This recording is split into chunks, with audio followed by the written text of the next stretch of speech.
Hi, sir. Good evening, Gaurang Shah, sir. Good evening, Mahendra. Hi, good evening, sir. Good evening. Ganesh, Mahendra. Hi, sir. Yes, I just today na we are having one case, so that no problem. many points in that you discussed, but then investigation says Dr. Zuber Kazi, he is going to talk on MRI, and then we have got Vashishtha Maniar, so he will talk on hormonal therapy and chemotherapy. Radiotherapy is little difficult. We may take it next time. So this case is basically, there are many things which you can ask them whether it is really indicated, like PSA is required or not required in this age group, whether in this age group. So you see the case, but the important thing is that here we are not going to discuss too much in detail about the patient, but mainly the important aspect, followed by we will look into have the talks in the talk. So I'll leave it to both of you, but there may be some fallacy in our नहीं sir वैसा ही करेंगे तो what एक ही question है ये जो है ये कब बात अभी की बीच में कि I think two are there, but one may not join because some catastrophe in his family. Someone has passed away. I think grandmother or someone. So he may join. He may not join. One of the candidates. There are two candidates, but one of the candidate, I think grandmother or someone has passed away. So he may not join. So we have got basically one candidate to answer.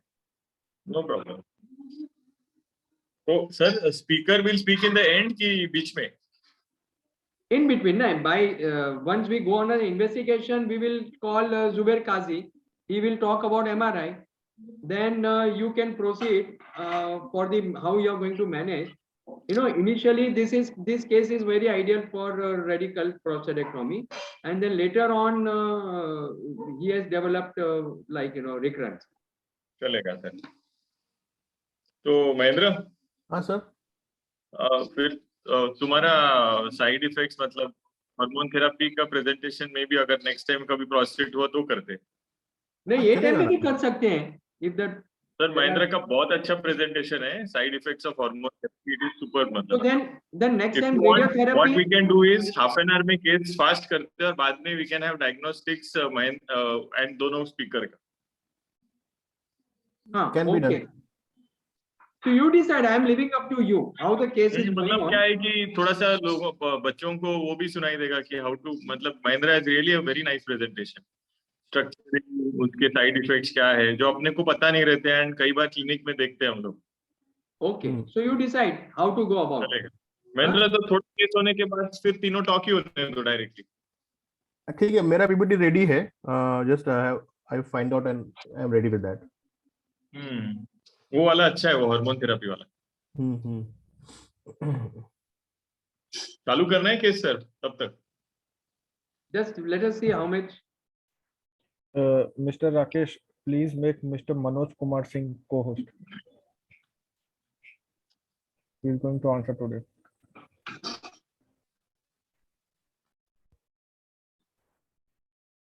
Thanks.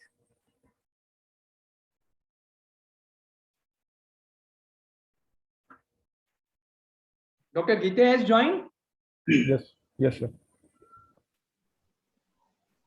Gite sir has joined. Yes. Good evening, sir. Good evening, sir. Sir, good evening. Gite sir आपने सुना मैंने जो बोला? सुना sir join थे वो time. Okay bye. Sir का क्या नेटवर्क टूट गया है क्या सर? है कि नहीं?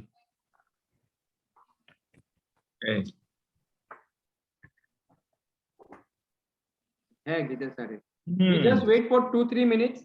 Yes, no problem. अब जुबेर को कितना 9:30 बजे बोल दो. I think 8:45 को तो बुला ही देते सर because स्पीकर है ना तो 8:45 से चालू करते. 10:45. हाँ so 9:30 उसको बोलता हूँ ज्वाइन करने को.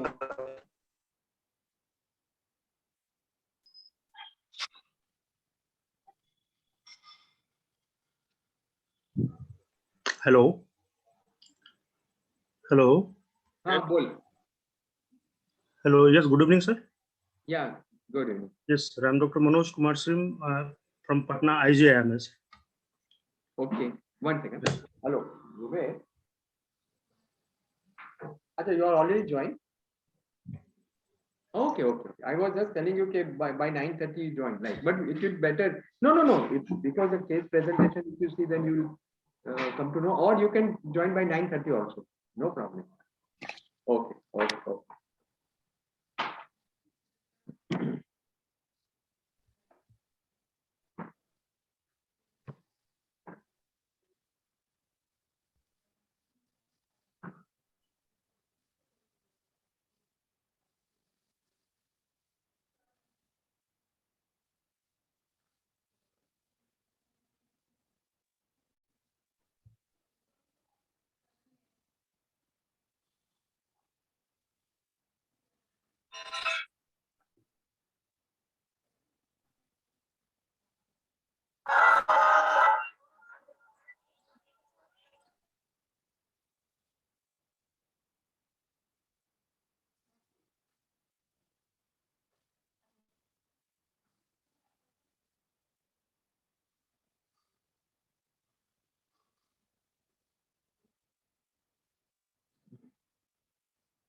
So shall we start now? चलेगा.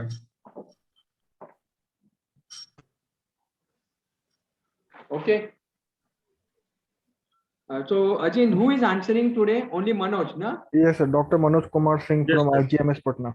Yes sir, I am there. Okay, Manoj. So Manoj, today you are alone, huh? Yes sir. So, but no problem. And don't get tense. Okay, Okay, if you can't answer, we will answer your queries. Fine. Okay, Achin, go ahead. Yes. A Muslim gentleman, 80 years of age, resident of Mumbai, came with complaints of difficulty in passing urine since 1 month. right sir. So Manoj, if this history is there, how will go ahead? We So want to finish it fast, huh? So don't go into too much Yes, of sir. detail. So this is 80-year male patient with difficulty in passing urine for 1 month. So I would like to ask what kind of he has voiding problem, like he has storage LUTs or he has voiding LUTs. In the storage LUTs, what is his frequency? What is there any urgency? Is there any urgency in continence? And in the voiding LUTs, I want to ask how is his stream? Is there any straining? Is there any hesitancy or intermittency or sense of incomplete void? So these things I will I want to ask, sir, and then on the basis of that, I want to know what is the IPSS score. So Manoj, one small question, like sir Yes. asked you on this slide, what history you will Yes. ask? Basically, you said all the points which are in IPSS score. So okay, Yes. so that is understandable that you are asking LUTS history, but Yes. on this line and the age, what clinical diagnosis in plural come to your mind? Sir, Most it common can is be bladder benign outlet, enlargement bladder of outlet, bladder outlet obstruction, outlet obstruction, secondary to BPH or CA prostate or stricture urethra, or maybe neurogenic bladder, or it may be bladder stone also, sir. Yes, it This may be even five bladder non- cancer for that matter. Bladder cancer also, yes. It Okay. is wise to say that enlarged prostate could be benign or malignant. Don't say BPH, it's a histopathological diagnosis. Correct. Right, sir. So now remember, I mean, IPSS score is a very basic thing, but these all clinical diagnoses should come to your mind, and the remaining history as sir asked should be with regards to each of these. Yes. Go on. So what positive and negative history now you'll ask? Sir, I want to ask regarding history of hematuria, history of fever, history of retention of urine in past, history of recurrent UTI, and then history of any instrumentation, and then sir any history of comorbidity. हो गया Then सब, bowel- clots, hematuria वो भी हो सकता है. Yes. Yes. Then history of lithuria also, sir. And then any facial puffiness, decreased urine output, swelling of lower limb, I will ask, sir. Then any addiction, bowel habit, how do you sleep, any drug history, I will ask, sir. Any history of surgery in past. Okay, fine. These all So history I will now, ask, sir. So you just a see- small thing that you asked all these questions is very good. But in your mind, just see questions related to stone, question related to hematuria or cancer, question related to BPH, question related to CA prostate, question related to renal failure or signs of no. So like that, if you put it in your mind, then you will not miss out any questions. Right, sir. Means particularly stone के तो सवाल तुमने एकदम ही आधा पूछा.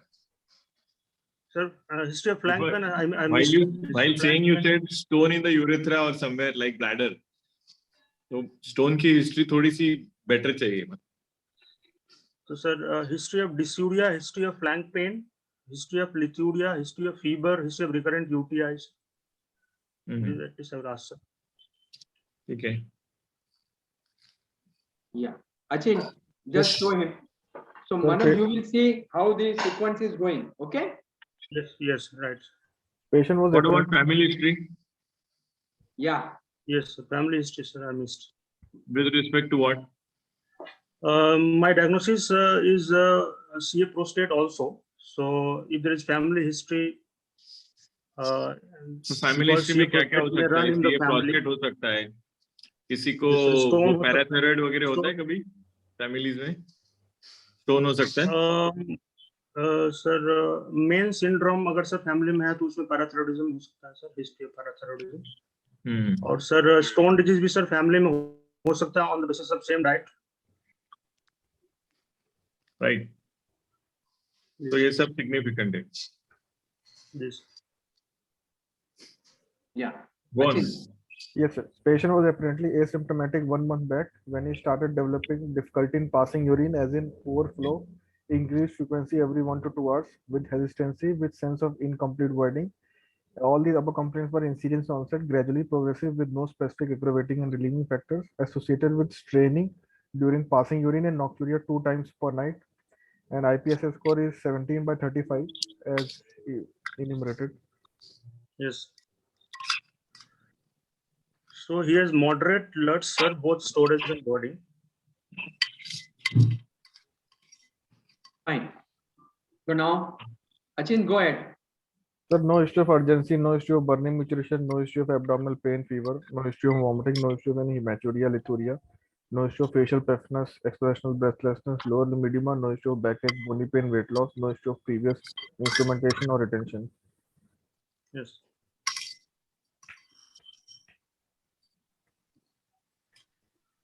Sir, family history is not there. Past history: patient is a known case of hypertension since 20 years on tablet telmisartan 40 mg OD. No history of any previous surgeries, no history of diabetes mellitus or ischemic heart disease. Family history: nothing particular contributory, no history of any known malignancies in this family, in his family. And diet is mixed, appetite adequate, bowel regular, bladder already altered as already described above. Sleep is disturbed due to nocturia. Habits: non-alcoholic, non-smoker, non-tobacco chewer. Fine. So now this is the history. With this Yes. history, has he missed anything? You want to ask anything extra, or you want to go ahead? Any addiction? No addiction. Sir, there is none. Sir, any What is the history of relation of malignancy in family history? sir, once I told if there is CA prostate in the family, in the first degree relative, there is more chance that you will have CA prostate in the family, sir. A relation with any other malignancy?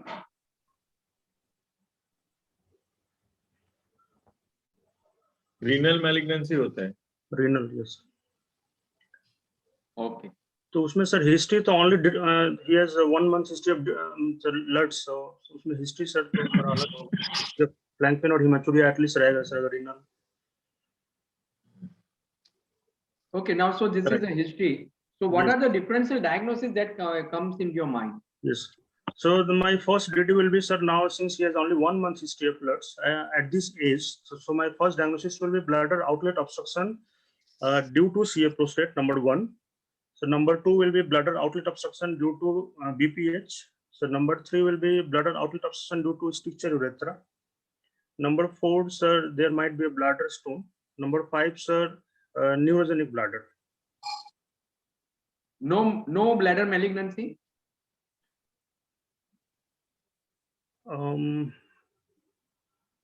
Sir, in that case, you will have only storage LUTs and at least some episodes of hematuria, sir. At this age, without hematuria, without only storage LUTs and for only 1 month, sir, it is very less likely, but still I will keep at 6 diagnosis. Okay. Fine. Okay. So Manoj, This. why is prostatic cancer is your first diagnosis, not the BPE? Yes, sir. Because, sir, at 80 years, he has new onset lower urinary tract symptom only for 1 month. Yeah. If it is BPH, sir, at least we'll have LUTs for at least more than 6 months. So I want to keep CA prostate as first diagnosis. You can differentiate. Mahendra, what are your experiences? Sir, the BP is more common than the prostatic cancer until we do some examination, right? And other things. So I think BP should be the first differential than the prostatic cancer.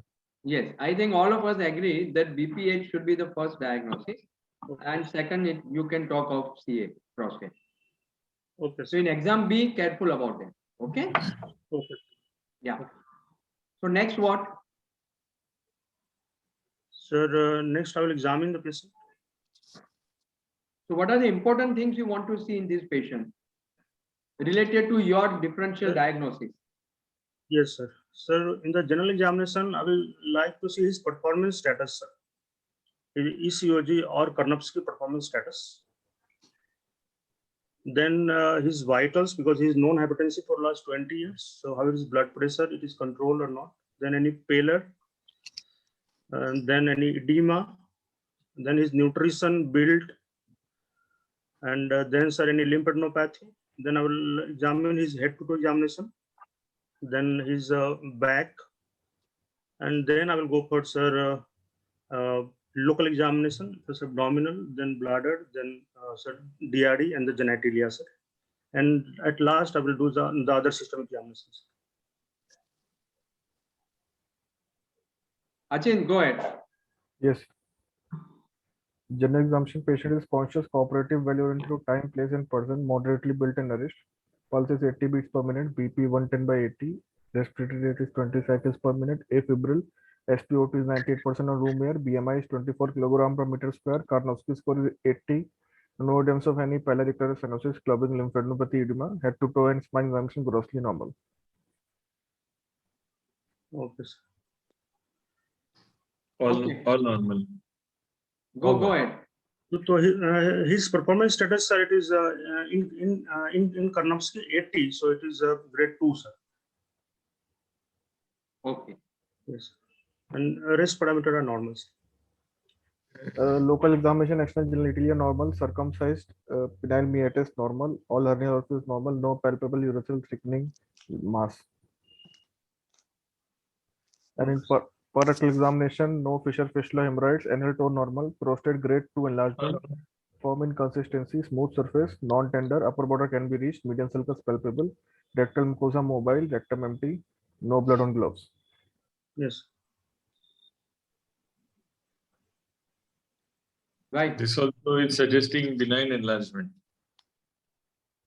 Yes, it is Yes, forms. Then I want to see his focused neurological examination. So, Achin, yes, sir. in the last but one line, you have written rectal mucosa mobile, rectum empty. So, rectal mucosa mobile, if you have a hard prostate nodular and you feel it like, you know that it is just coming on the rectum, then that comment should be there, rectal mucosa mobile. Otherwise, rectum is always mobile. Okay. Achin, you understood, na? Yes, sir. So if you are suspecting malignancy, then we have to talk about rectal mucosa, whether it is mobile or not. Okay. Fine. There is neurological deficiency. Manoj, Yes, sir. there is no neurological Okay. deficiency. So once we finish the examination, sir, my first diagnosis will be bladder outlet obstruction due to BPH. Yes, sir. So now what you want to do? Sir, I will do urine routine culture, then CBC, KFT, blood sugar, then serum PSA. PSA 80 mein And then kyun kar? If the life expectancy of the family is over, suppose, for example, then why is PSA to be done? Sir, on the basis of DRE findings, sir. क्या है कुछ hard है क्या? Firm inconsistency. Firm is just okay, I guess. Yeah. So it is firm. There is no hard. I mean, with 80-year-old, we didn't discuss this point in the history actually, life expectancy. We could have got it at 80-year-old in the family history. But if like it's over, I would actually like to discuss it with the patient and then do a PSA. This is a very important point because you're doing well.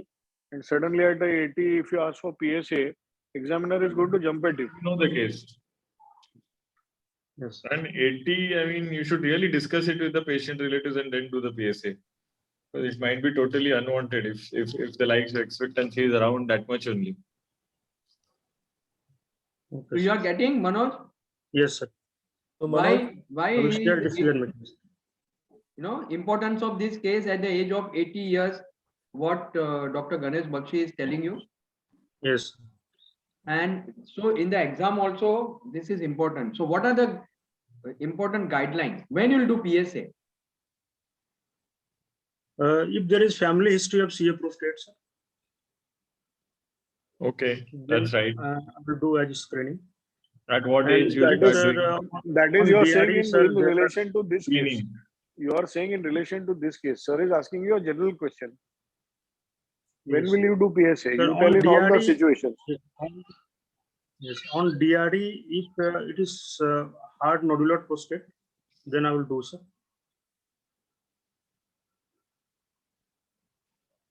Beta, understand the question.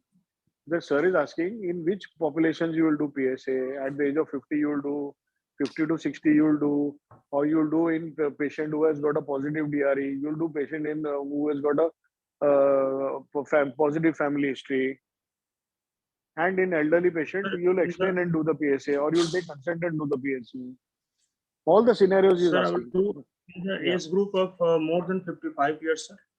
Or he's if the patient is going to live for at least more than 10 years, then I will do, sir. Okay. So, Manoj, Yes. there are US Preventive Services Task Force recommendation about the screening of prostatic cancer. Yes. Right? So you should know grade recommendation, grade C and grade D. Okay? Yes. Yes. Yeah. So grade C says below 70 years of the patient, it should be well informed. Okay? Okay. You should not do, you can only offer the PSA testing. Okay? By telling all the pro and cons of having diagnosis of prostatic cancer, prostatic biopsy related complication, and then treatment related, what the treatment available and the complications, everything in detail. It's a well informed thing. And grade after 70, it is grade D recommendation. That means against the screening, right? Okay. Okay. So again, this patient is in 80 year of age group. Okay. Okay, sir. Yeah. So serum PSA is not indicated this patient.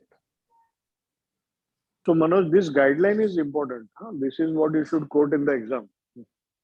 Okay, sir. So still you want to do serum PSA in this patient? With the shared decision making, sir, I will tell the attendant and the patient. No problem. Accepted. Chalo. Take it. Fine. Okay, Achin, show him the investigation. Yes, sir. Upper abdomen is essentially normal. Bladder is not palpable.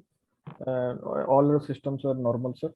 Yeah, investigation include hemoglobin 12, count is 8,000, serum creatinine is 0.8, urine routine micro shows WBC is 10 to 12 per hyper field, and RBC is nil.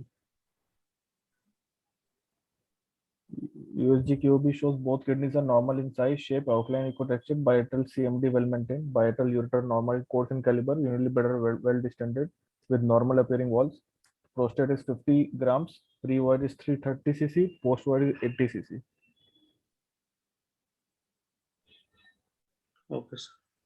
Manoj, Yes, sir.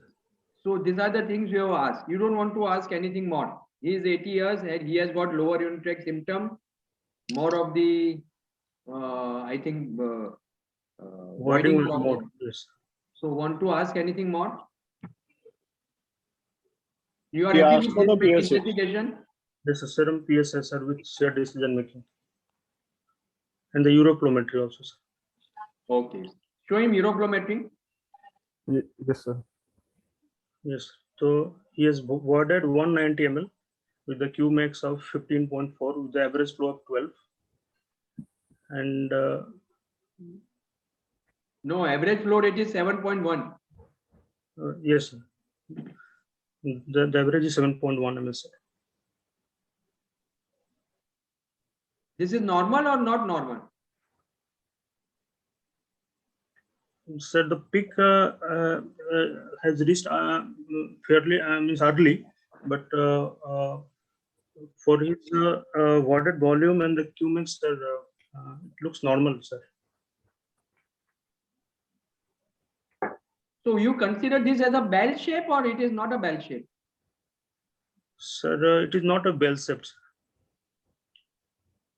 Suppose this 30 second, if it is brought near the x-axis, this y-axis, if they make it short, will it become a bell shape? Sir, if the time to Qmax is at least 1/3 of the voided volume, then only, sir, it will be a bell shaped curve, sir. It is half only, na? It reached peak at 15 seconds. And he has voided for, sir, only 29 seconds. 190. Okay, fine. Okay, so incidentally, he came with the PSA also. Show him PSA. Yes. So Manoj, we have already discussed whether in this case you will do PSA or not. And in exam, our answer is that if everything is fine, you don't want to do PSA. Okay. Okay, sir. So this is the message, number one. Now this patient has got this PSA. Now what you want to do? So he has got residual urine. He has got PSA which is 14 point this, and he has got a uroflowmetry which is reasonably okay for his age, but he has got bloods. Now what do you want to do? Sir, I will do MP-MRI of prostates. Though DRE was normal and there was only a form of prostate, but still I want to rule out any foci of malignancy in the prostate, sir. And for that, I want to do multiparametric MRI of prostate. Patients' relatives will ask you, sir, why you're doing MRI? Explain them. Sir, because he has LUTs for last 1 month, and for the treatment of that LUTs, I want to make sure that he has not any foci of prostatic malignancy. But because for the line of treating the patient in BPH, I want to rule out any malignant lesion in the prostate, sir. And for that, I want to do MP-MRI. Yeah, you are answering quite well. Mahendra, you want to just advise them how to go about? Sir, at this stage, the expected life expectancy is very important. So we can ask this question by the asking the life of the uncles and the father and the family. What is the average life? Sometime every elderly people die at the above 100. So if he is 80, so we can say that his life is again 100. Then he will live more than 10 years, and if he has no comorbidities. And same setting, if he's having some cardiac issues, we have not done 2D anything, having a severe disease, he's not going to live for more than 5 years, 6 years because of comorbidities. So I think that will again make the factor on which we can make our decision to further proceed with the MRI and other thing or not. I think this is a very good answer, Mahendra. Yes, sir. Very good answer. I think fine. Okay, so you are, Manoj, you are saying that you want to do MRI. Okay. Yes. Fine. So at this stage, we'll show you MRI, and I will invite Zuber Kazi. Is it okay, Ganesh? Yes, sir. Then he will just go ahead with his presentation. I think okay. So, or you want to show the MRI later on after Dr. Kazi, so then you can ask many questions on MRI also. इधर हो जाने दो सबको समझेगा कि क्या. Okay. नई बात क्या है, to absorb whatever is to be absorbed from him. So you want to see the MRI report first? हाँ, पहले कर लेते discuss, so that हमारी कमी किधर है वो दिख जाएगी बाद में. Okay, fine. So show him. Yes, sir.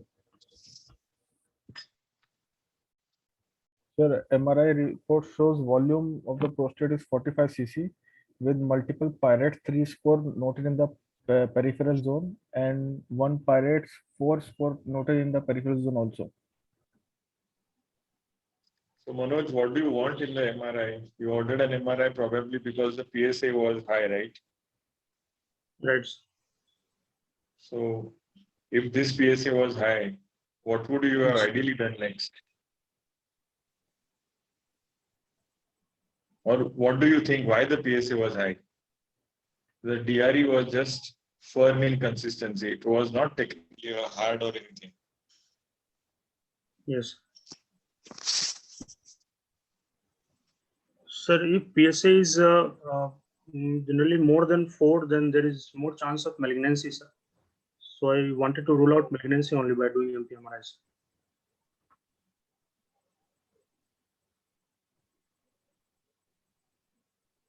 Hello. How will you find out malignancy in MP-MRI? Sir, in T2 phase, there will be a hypoechoic lesion in the peripheral or the transitional zone of the prostate, and in DWI, there will be hyper intense, means the B value will be at least more than 500. Are you sure you can read the DWI images in MRI? MRI? Sir, I've seen, sir. You can identify? That's great. Fine. So, what is the importance of this PIRAD score in MRI?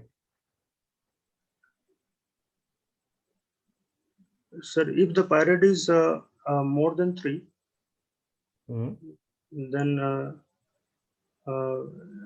there is a highly suspicious of malignancy, sir, because if it is less than 3, then the chances are low or fairly low, sir. If it is PIRAD 1 and 2, 3 is means it is equivocal, and 4 and 5 is highly means high chances. How much high? How much high? PIRAD Sir, 4 and 5, under 100%? No, sir. If it is 3, then it is 27 to 35%. If it is 4, then sir, it is around 45%. And if it is 5, then it is more than 65%, sir. If it is 5. Are you sure? Grade 5 means 65%. The percentage, sir.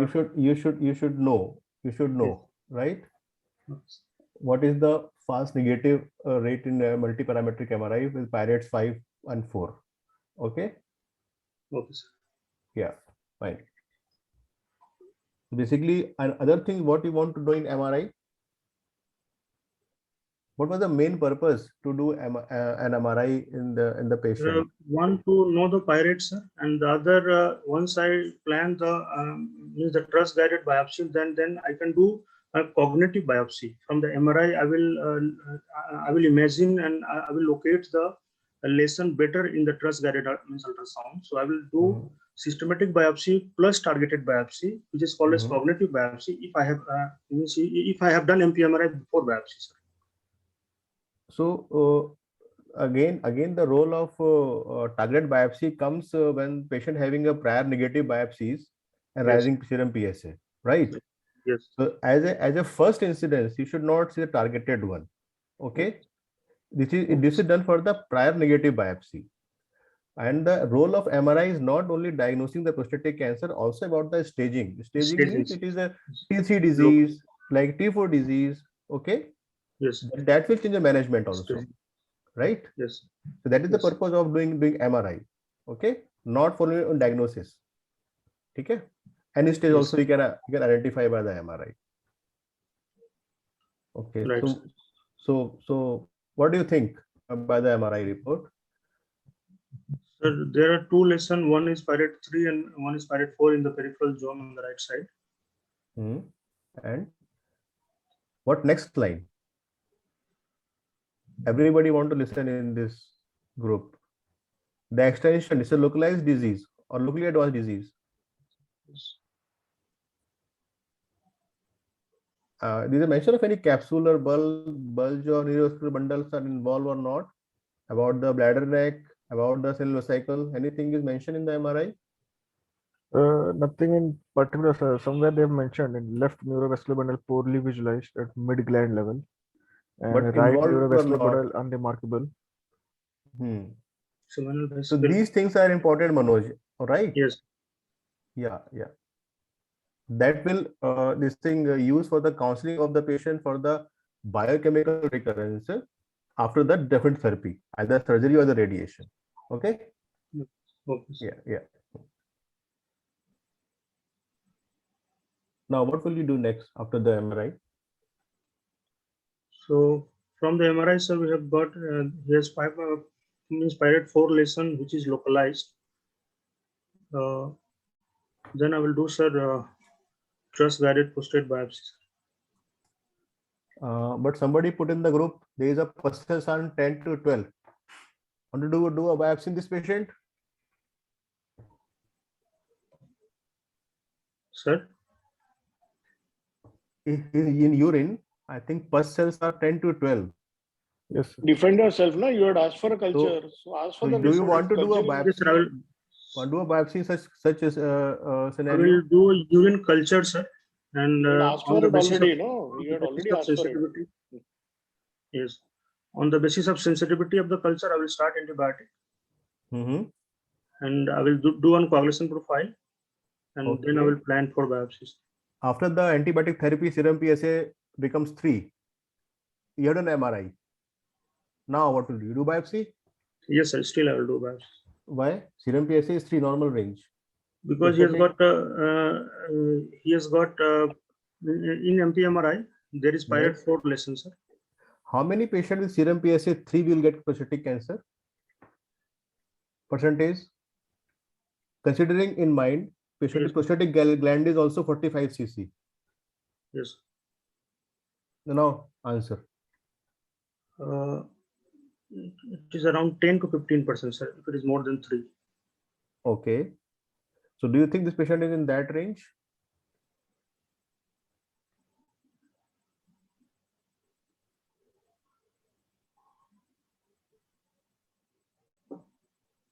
I just want you to make your vision broad. Yes. Okay. Don't focus now. Now I want to prove it as a prostatic cancer because I know the case. Yes. Okay. Yes. Have a broad vision. You know there's a possibility of benign. Okay. If serum PSA is 3, very less likely chances of having prostatic cancer. Having MRI, maybe sometime we can do overdiagnosis. There is no guarantee that having pyrite 4 in the MRI and with PSA 3, his biopsy will come positive. Suppose that 12 core becomes negative. What will you do? You will extend the biopsy after that. You will do 24 core biopsy to prove yourself not prostatic cancer. Is it not right approach? Okay. Yes. Yeah. So before doing MRI, you should see about the urine culture to your routine microscopic. If it is normal, then your approach is fine. But if there is a pus cells, do culture, treat as the culture sensitivity, and then proceed further. Okay. Yeah. You know the case. It doesn't mean you have to prove it is prostatic cancer. Case can go anywhere. Okay. Yeah. Okay. Fine. So now next what you will do? I will do truss guided prostate biopsy. Achin, show him. Yes. But before the biopsy, you have to, as Bakshi sir mentioned in that, there should be a joint discussion with the patient and the family members before doing with the biopsy or MRI. Okay? Okay. Yeah. So we have consulted, we have talked to them, and all the family members said that their father is in a very good health, and we don't want to take chance. We told them, but they said no, we want to go ahead and we want to do all the treatment. So we did the biopsy. Show them. Yes. 8 for biopsy was done. Out of this, right side no tumor, and left side 3 out of the 4 codes were showing tumor. With tumor involves 5% of the biopsy specimen. Gleason score 4+C, prostatic adenocarcinoma. No perineal invasion seen. They have not mentioned specifically regarding lymphovascular invasion. Fine, Manoj. What will you do now? So I will do the risk stratification of the patient, sir. Very good. Very good. So he's in the intermediate group because the PSA is between 10 to 40 and the Gleason is 7. Which with group? The group grade of 3, sir. Intermediate which group? Intermediate group. Which group? Yes, it's an intermediate which is unfavorable group, sir. Very good. Yeah. Right. Okay. Manoj, biopsy related, I have 2 questions to you. Yes. One is, udhar likha tha PNI, no PNI. So what is the significance of PNI? So if there is PNI, then it is aggressive disease, sir, or it may be poorly differentiated, sir. Why? What is the reference for that? Which book you have read that? It is nothing like that. When you keep perineural invasion, the nerves are posterolateral. And by chance, if a biopsy you see perineural invasion, then the inference is that there is a likelihood that there might be extra prostatic extension in this particular patient. That's it. Okay. Second question is, at the end, Achint mentioned there is no mention of lymphovascular invasion. Yes. So how does it change the whole biopsy report? How does it make you change the treatment management? So if there is no lymphovascular invasion in the biopsy, so then I can predict that there may not be any lymph nodes in the pelvis. You can predict how? You have your own nomogram. How will you predict?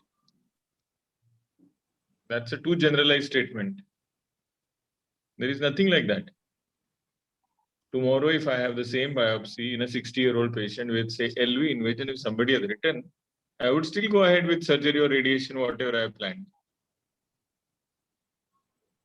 When you're doing well, don't do blunders. If suspecting lymph node disease, which investigation gives us a sight into the lymph nodes?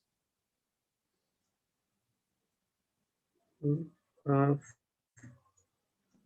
see the lymph nodes if at all on the MRI. You could even do a PSMA PET CT scan and probably see the lymph nodes. I mean, lymphovascular invasion in the biopsy may not carry much significance to us right now. PNI also doesn't carry any big significance, but it just can indicate to us that the disease might be extraprostatic at the posterior lateral aspect. That's it. Okay, sir. Yeah.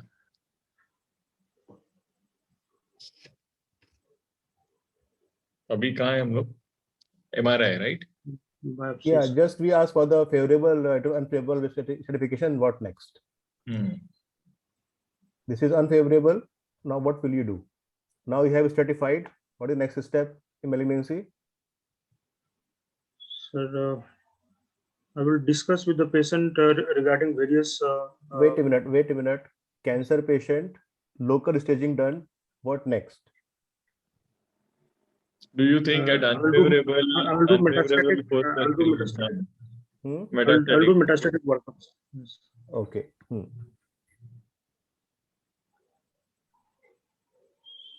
Yeah. So I'll do on bone cancer. Which? So was normal. I will do MDP bone cancer. Why MDP?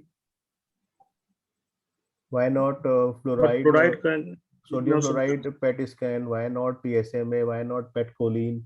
Why not FDG PET scan? There are and many... Manoj, why not bone scan? If you are going to do bone scan, no issues. But why not bone scan plus something else? This is unfavorable 4+3 PSA 14.86. For all you know, this patient might still have retroperitoneal nodes to suggest M1A status, which are not going to get detected in the only bone scan.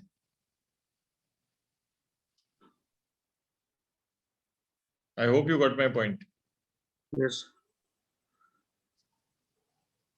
So you have been tough questions. I think you will need to answer them. Sir, I will do bone scan plus CT whole abdomen pelvis. Sir is saying any other PET for retroperitoneal nodes. नहीं ठीक है मतलब at least CT abdomen pelvis and bone scan is one set, but otherwise facilities available today in India, we would like to do a PSMA PET CT scan. Yes. Fine. So Ganesh, at this level, can we invite Dr. Yes, sir. Upon stop करते हैं. हाँ. Zuber. Yeah, good evening, sir. First of all, let me thank you, Zuber. Zuber is our Saifi Hospital MRI head, and he is an par excellent teacher. He has got many awards for that in radiology, and we are really fortunate to have him. He must have done plenty, so many. I think after Tata, he must be one of the leading MRI, consultant doing maximum number of MRI. So, okay, Zuber, all to you. Right. Thank you, sir, for such a kind description. But we just do our humble work in our own spaces. It's an honor for me to be teaching and to be discussing MRI in front of such an august faculty.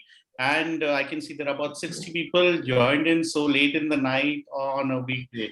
So it gives me great pleasure to be here. I will just start by sharing my screen and starting my presentation.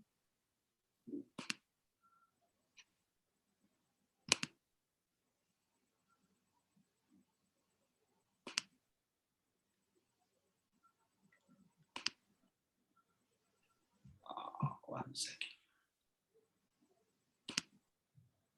Okay.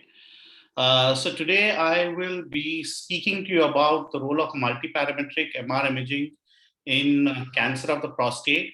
And I will also be giving you an overview into PIRADS, which is the prostate imaging, the prostate imaging reporting and data system version 2, which we've been using till now. There is a version 2.1, which has just come into play, but it is not yet as yet widely accepted.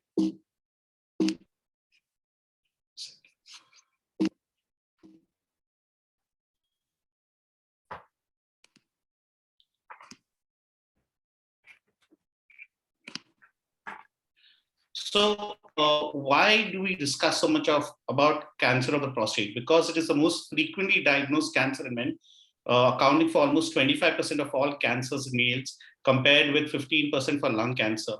1 out of 6 men will develop prostate cancer sometime during their lifetime.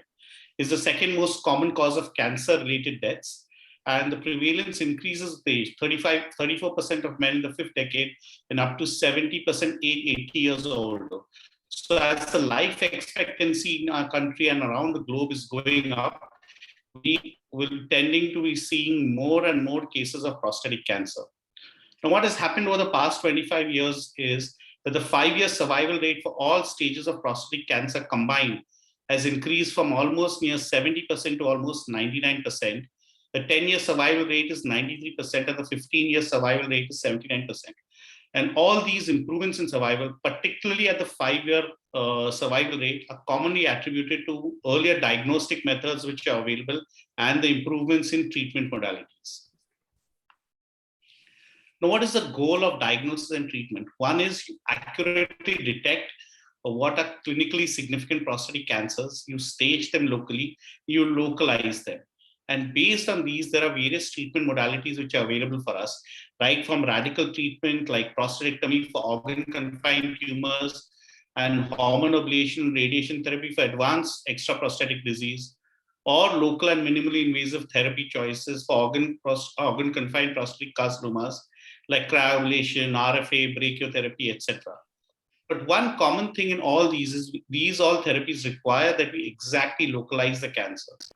In certain situations also, especially abroad, expectant management or watchful waiting is a legitimate choice, especially in patients which have small volume cancers, which are low grade and low risk disease without any additional morbidity. So what are the modalities which are available to us when we need to screen and we need to diagnose prostatic cancers early? This is the digital rectal examination, PSA levels, transrectal ultrasound, and MP-MRI. Now, digital rectal examination is a fundamental part of screening. It does not cost anything additional to the patient. All the urosurgeons or urologists can carry these out, and it results in identification of tumor in 14% of men with cancer. But the cons are there are obviously variability depending upon experience from examiner to examiner, and DRE provides only a surface assessment, which is limited to the peripheral zone tumors. Difficult to detect other zone tumors in these cases. I think not very funny for the patient though. So what has happened is since 1991, there has been widespread adoption of PSA testing. And this has helped to detect disease early in many cases and reduce the mortality. But we must remember that PSA is gland specific and not a cancer specific marker. So generally PSA levels under 10 have low specificity for prostatic cancer. We see that in 70 to 80% of patients with mild elevation of PSA level, the increased PSA level is caused by other benign conditions such as BPH or prostatitis, which results in a false positive test and an unnecessary biopsy. Almost 15 to 44% of biopsy proven prostatic cancer, carcinoma patients occur in patients with PSA levels in the accepted normal range, which is below 4 nanogram per ml. So there are other methods which I've come across, such as PSA density, PSA velocity, PSA doubling time, the ratio of free to total PSA, etc. And these can be used to decide in which patients may need to undergo further investigation or biopsy or not to undergo biopsy. Then we come to TRUS, that is a transrectal ultrasound. It's widely used, nearly always with the intent that biopsy needs to be performed. But it has not been recommended for initial screening by the American Cancer Society and the CDC because there is lack of sufficient specificity or ability to significantly increase the detection rate of prostatic cancer. And it costs some much as when used as a screening tool. So on transrectal ultrasound, most of the prostatic cancers are hypoechoic. They're darker to the normal peripheral zone. But almost about 40% of the lesions are isoechoic. That means you cannot distinguish them from the background normal parenchyma. And therefore, these are the ones which cannot be detected. So when you consider TRUS alone, it has a 15% positive predictive value in detection of cancers versus 28% for DRE. Hence, both the techniques are unable to allow differentiation of benign processes which mimic prostate cancer from true positive cases. Therefore, TRUS in the absence of palpable findings is a very low sensitivity of almost 30 to 45%, less than half of ultimately diagnosed cancers which can be seen with TRUS. Now coming to TRUS-guided biopsies. This is performed in men either with an abnormal DRE or an elevated PSA, as well as in men whom a previous biopsy has shown high-grade PIN or urticaria. As a confirmatory test, TRUS-guided biopsy provides a sufficiently high specificity for diagnosis. However, it has limited sensitivity, missing cancer in up to 10% to 38% of men eventually found to have prostate cancer. And this is because prostatic biopsies, they follow a scheme where the tissue is collected in certain positions from the organ. And because of the stochastical sampling, small cancers may be picked up by accident, whereas other cancers, especially if they're located in the anterior fibromuscular stroma or in the anterior part of the gland, may be missed. So management of cases in which a first set of biopsies was negative for cancer is a known problem. It creates uncertainty, emotional stress for patients who may then face repeat biopsies with cancer detection rates of 34%, 25%, 24%, and 21% for the first, second, third, and fourth repeat biopsies. This is an article published in the Lancet based on the European randomized study of screening for prostatic cancer. So planning serum PSA levels versus the detection of clinically significant cancer. What they found is almost 1 million people undergo prostate biopsy each year in the US. 38% of these have to undergo a repeat biopsy within 5 years. Therefore, the main weakness of PSA screening for biopsies is a high rate of overdiagnosis and overtreatment. What is needed is any non-invasive test that may reliably reduce these unnecessary biopsies, and therefore that is where multiparametric MRI comes into place. Now, what is the role of multiparametric MR imaging? It's to detect cancer, which is critical for reducing mortality, and the second is to identify benign cancers and malignancies which are not likely to cause problems to reduce unnecessary biopsies and treatment. Now, what is multiparametric MP-MRI? You use anatomic T2 weighted images with functional and physiological assessment, including diffusion weighted imaging and ADC mapping with dynamic contrast MRI and MR proton spectroscopy. So you're using morphological imaging with both functional and physiological assessment. And this is best suited for detection of tumors, for localization of the tumors, for local staging, for characterization, for risk stratification, surveillance, assessment of recurrence, and also for guidance for biopsy, surgery, and therapy.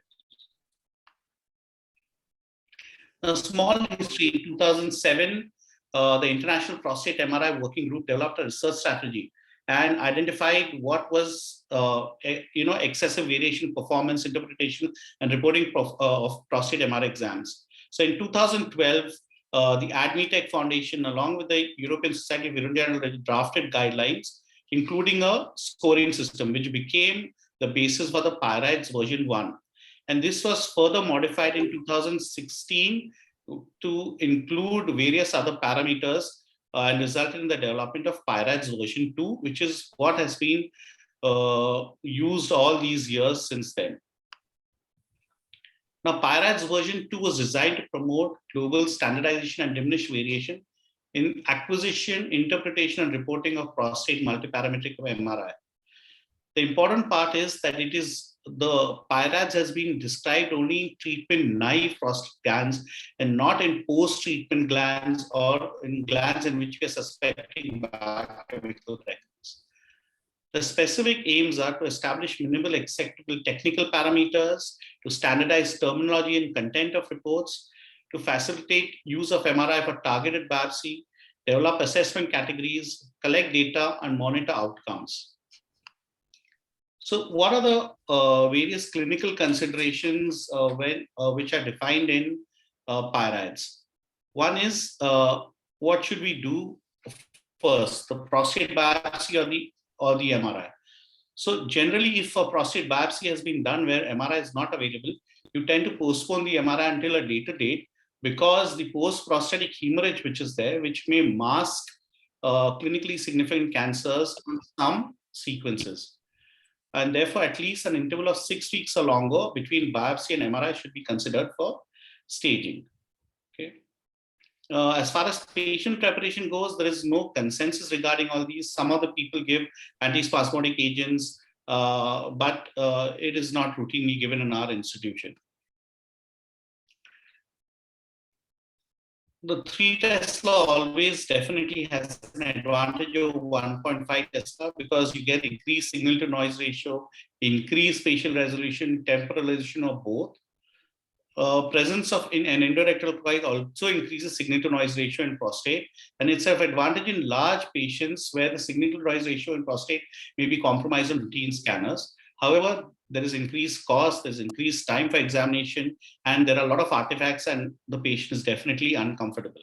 So this endorectal coil is not used nowadays in our 1.5 Tesla scanners as well as in the 3 Tesla scanners. It's only used in the older 1.5 Tesla MRI scanners where the resolution is not that good.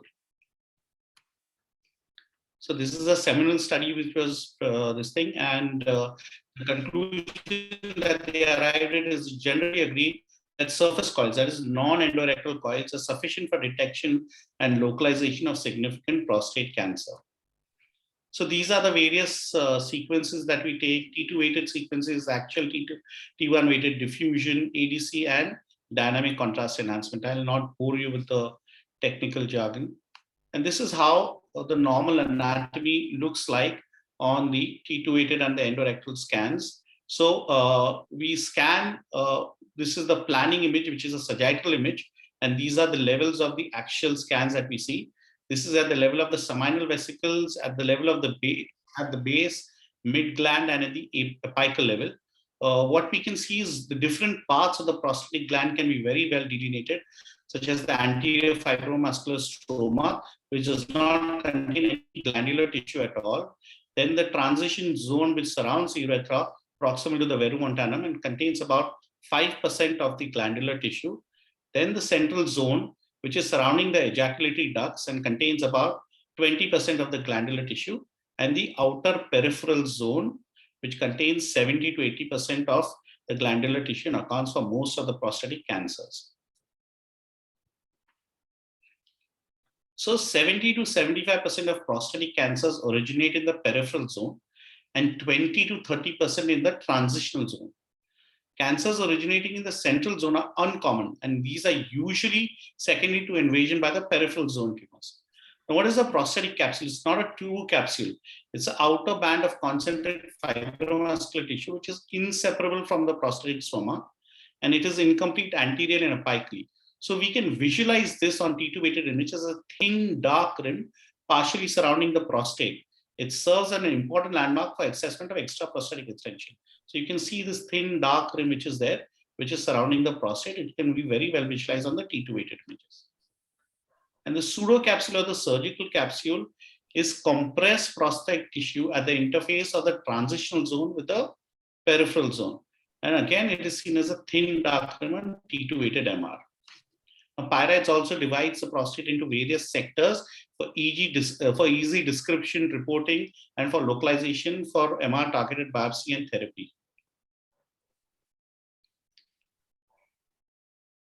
Now, the aim again is to identify and localize abnormalities that correspond to clinically significant prostate cancer.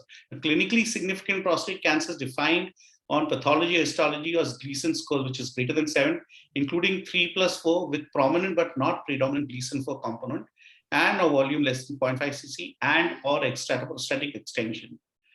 The PIRADS assessment uses a 5-point scale based on the likelihood, that is a probability, that a combination of the multi-parametric MR findings correlates with the presence of clinically significant cancer, starting for PIRADS 1 to 5, which is less likely or unlikely to most likely to have prostatic cancer. The important point is that the category should be based only on the multi-parametric MRI findings and not any other factors such as serum PSA, the digital rectal examination, clinical history, or choice of treatment. So coming first to morphological imaging, that is the T2 weighted and T1 weighted sequences. On the T2 weighted images, the zonal anatomy is very well defined, as well as we can see the abnormalities with the gland, if there is any seminal vesicle invasion, if there is any extraprostatic extension and nodal involvement. Whereas the T1 weighted images determine the presence of hemorrhage both within the prostate and the seminal vesicles and delineate the outline of the gland. Now, the normal peripheral zone has very high homogeneous signal intensity. It is hyper intense, and central gland has intermediate signal intensity, which is often replaced by well circumscribed hyperplastic nodules in BPH. So now you can see T2 weighted images. Okay, this is the normal peripheral zone that we can see out here. It is replaced by round or ill-defined hypointense lesions out here. Okay. If you use only T2 weighted images, the sensitivity is limited because some prostatic tumors can be iso-intense. And it has limited specificity also because these can also be seen in hemorrhage, prostatitis. So we need to correlate this with the other sequences. Again, in the transition zone, there is non-circumscribed, homogeneous, moderately hypointense lesions, what we call as the erased charcoal or the smudgy fingerprint appearance. Not in this case, but otherwise you can have spiculated margins, you can have a lenticular shape, you can have absence of the complete hypointense capsule or invasion of the ureteral sphincter anterior hypermuscular stroma. The more findings you see, the more likely that this is going to be a clinically significant prostatic cancer. Now coming to PIRAD scoring on T2 weighted. So each of the sequences we have to give a different score for each of the zones. So now first we go with T2 weighted sequences in the peripheral zone. So now if we see a peripheral zone which is uniformly hyper intense throughout, there is no hypointensity at all, then on T2 weighted images we give this a score of 1. If we find some linear or wedge-shaped hypointensity or diffuse mild hypointensity which has an indistinct margin, then we give this a PIRAD score of 2. Now, if we see some heterogeneous signal intensity or not,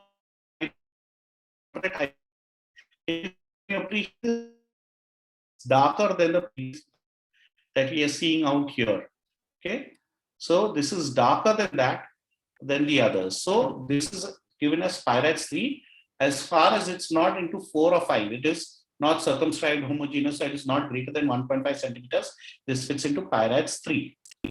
Now this is a PIRAD 4 lesion, which is circumscribed, homogeneous, moderately hypointense focus, but it is confined to the prostate and it is less than 1.5 centimeters in the greatest dimension. That means that capsule should be intact and less than 1.5 centimeters in greatest dimension, that is PIRAD 4 on T2 weighted images. Now this is PIRAD 5. It is the same as 4, that is circumscribed, homogeneous, moderate hypointense focus, but it is greater than 1.5 centimeters, or it shows some amount of extraprostatic extension because the capsule is not well seen out. As far as the transition zone goes, we have slightly different descriptions for T. This is how transition zone looks like. In this case, these are substrate, hypointense or heterogeneous encapsulated nodules, these are the usual benign hyperplastic nodules that we see. These are non-malignant. Intensity in the transition zone with obscured margins, but it does not, neither are fitting into 1 or 2 or into 4 or 5.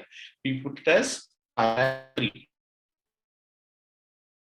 Then is lenticular, that is oval, non-circumscribed, homogeneous, moderately hypertense. This is definitely darker than the earlier one, and it is less than 5 cm in the greatest dimension. This is PIRADS 4. Again, PIRADS same as 4, but it is definitely greater than 1.5 cm in the greatest dimension, and therefore it goes into PIRADS 5. No, the sensitivity of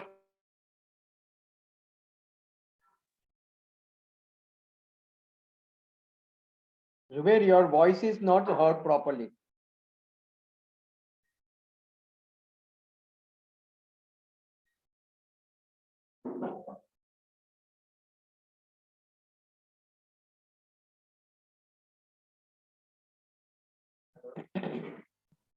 I think sir is offline.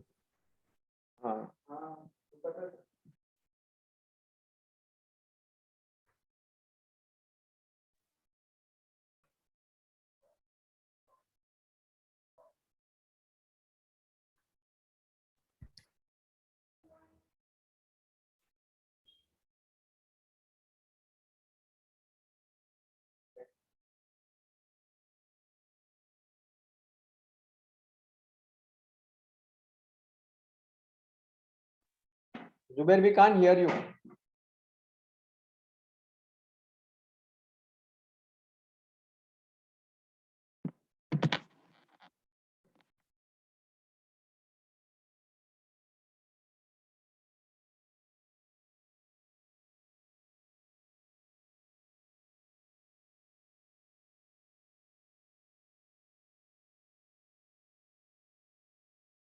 Zuber, unmute yourself.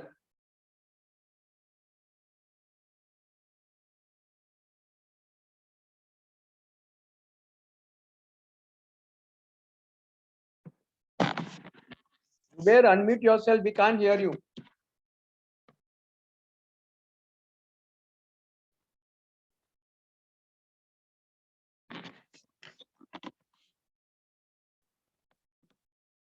Hello.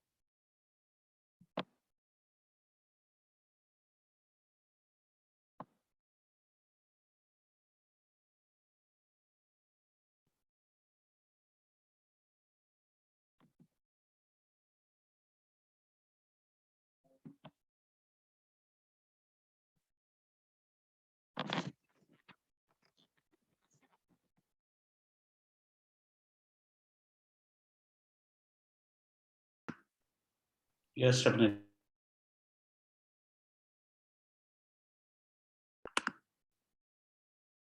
Can you hear me? Yeah, we can hear you now. Okay, sorry.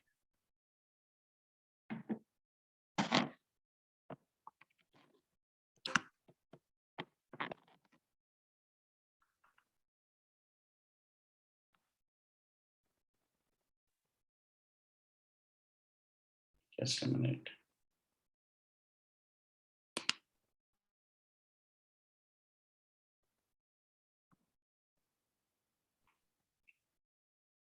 Okay.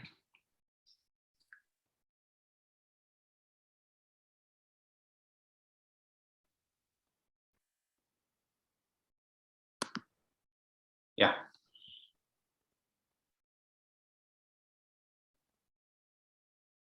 There is encasement of the neurovascular bundle. Though there is delineate extracapsular extension or obliteration of the rectoprostatic angle. If there is capsular retraction and if there is a breach of capsule with evidence of direct tumor extension outside. So this.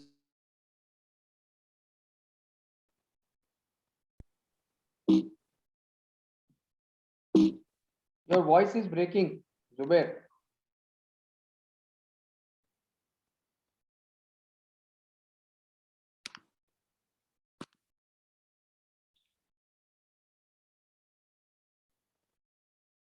Biopsy confirmed lesions grade 6, 3+3 prostatic cancer. This case is basically to show that there is effacement of the medial rectoprostatic angle caused by the peripheral zone tumor, suggestive of an extraprostatic extension out here.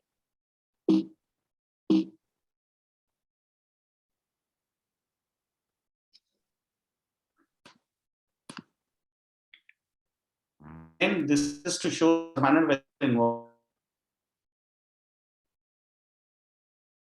Seminal fluid or semen, they are intensely hyper intense, hypointense signal. So this is the normal part of the seminal vesicles. But if you see this hypointensity in the seminal, so even the ejaculatory ducts, if they are enlarged, again, that is pointing towards involvement.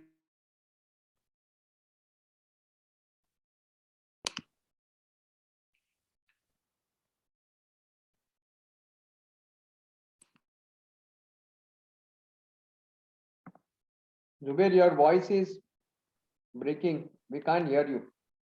Okay, let me.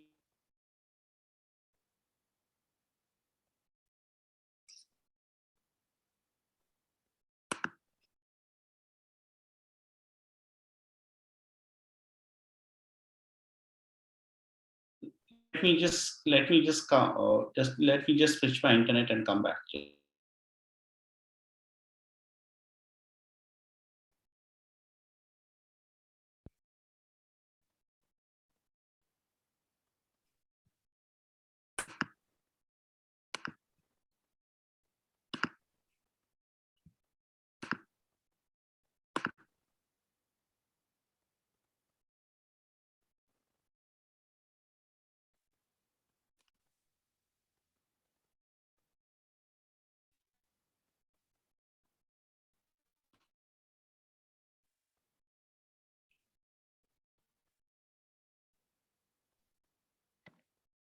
Can you hear me now?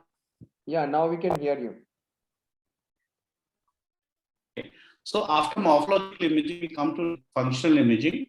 That is diffusion. No, Zuber, we can't hear you.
Hello.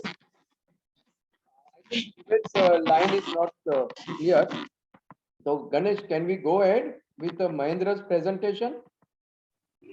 sir, Meanwhile, the Vashishtha or his assistant will join, and they will share their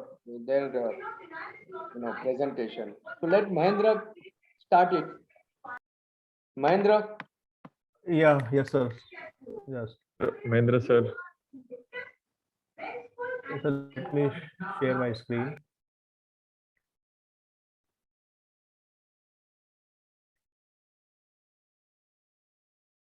So my slides are visible, sir? अभी आ रहे हैं, मतलब दिख नहीं रहे, आ गए full screen. super. Okay. So the background sound, there's some can you switch off mute? Okay. So this is a small presentation on prevention and treatment of side effects of an ADT.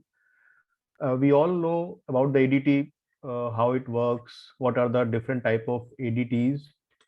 So just I will make a background how ADT, we should take ADT actually. So ADT should be taken like a mutual fund, and mutual funds are subject to market risk, no guarantee of returns. Diversification of portfolio means you should not keep all the funds in one basket. And selecting right financial security is not easy. Same with the ADT, you have to choose appropriate ADT for the patient. Cost management also is matter, and during ADT, an unethical practice may creep it. That means a wrong decision may harm the patient. So in short, ADT is same as mutual fund investment, which has a visible benefits and hidden risk that has to be taken care by the physician and by the patient. So how now we will see how it is done, and it should happen actually. So the content. So we all know that ADT is a well-recognized therapy in the prostatic cancer, and it most commonly used in the combination with the radiotherapy and the metastatic prostatic cancer. And it is a mainstay of the systemic therapy for the advanced means metastatic prostatic cancer. Testosterone, the main indication of ADT is to reduce the testosterone level to the castrate level. But we should know testosterone doesn't act only over the male sexual organs. It generally affect all part of the body: skin, liver, bone, brain, muscle, kidney, bone marrow, and many more that not listed in this slide. So up to 40% of the patient diagnosed with the prostatic cancer will receive ADT within 6 months of diagnosis. That means 40% patient either in the group of locally advanced who receive RT, or in the including the patient who have metastatic prostatic cancer. And we all know ADT can reduce the serum PSA over by 90% and result in visible tumor response in up to 90% of the patient. And the methods are surgical or the castration. So it is imperative that we should understand the side effects to limit the treatment-related morbidity. And it is a general rule for the every therapy, not only with the ADT, whatever treatment, surgical or management in any cancer, in any disease, benign disease also, we should tailor and balance these two things. So the common misconception like that, as ADT is not chemotherapy, so it will not produce as many side effects as the other chemotherapeutic agents do. But in reality, it is a myth. ADT does have side effect, and not side effect, there are many side effects. So let us go one by one. As we all know, the most commonly known as the big three: hot flashes, loss of libido, and erectile dysfunction. But what we should see, that we don't see generally, what we should see with our eyes is the weight gain, gynecomastia, loss of muscle mass, and the loss of strength. What we don't see is a loss of bone mineral density, anemia, worsening of lipid profile, hypertension, CVD, and diabetes. And what the patient feel is a fatigue, lack of energy, lack of initiative, depression, emotional lability, cognitive function, itches and the pain. These are the common thing, but there are many things also which indirectly affect the patient when we start the ADT. So these are the percentage which having the side effects are there with the ADT. The most common are the 80% hot flashes, sexual dysfunction, and anemia, followed by cognitive dysfunction, metabolic complication, escalated event, and fatigue. So to be remembered, the most common side effect of ADT are linked to its induced hypoandrogenic and consequently hypoestrogenic state. And we should aware of the consequences of ADT and should incorporate strategies for preventing and managing the toxicity into routine practice with the proper counseling of the patient, explaining that if this drug ADT has a one effect of controlling the prostatic cancer, along with it has many side effects. So how to prevent these side effects and to manage the side effects? First, come to the hot flashes. So the most common is the hot flashes. So as a low testosterone level gives interrupt the negative feedback mechanism of hypothalamic non-adrenal production. So at least to vasomotor flushing, up to 80% of the patient will experience that, and up to some patient it disrupts the quality of life in few patients. So the management is behavioral modification like sitting in the fan, lowering room temperature, loose fitting clothes, and cold drinks. That means try to avoid hot environment. And best treatment is a megastrol as estrogen, and is more effective than the SSR inhibitors. So next slide, these are the strategies which drugs can be used as per the maybe sequence or as per the severity of the symptoms. Generally, they are the self-limiting, but if they bother, we can start the medication. Again, the flare phenomena that happens specifically with the LHRH agonist. So and we all know what is it. It can increases the acute symptoms of the patient like bladder artery obstruction and impending cord compression can become a complete cord compression having neurological deficit. So to prevent it, we should start anti-androgen therapy. Ideally the same time when we give injection or 1 week prior to the injection, and we continue up to 3 to 4 weeks after the injection. It should not be given lifelong. It should be only given for 3 to 4 weeks only with the agonist. Now coming to the sexual dysfunction, up to 90% of the patient having sexual dysfunction because of low testosterone level. So the preventive strategies, and at the same time, the most important thing, we have to counsel the patient who are sexually active, and we should counsel the patient should be done with the wife also, because both people are going to affected by this side effect. So the preventive strategy should be, there will be either we can start intermittent hormonal treatment or we can start bicultamide. They help in preventing this side effect. Other, we can use assisted drugs like PD5 inhibitors, vacuum devices, penile injections of the vasoactive agents.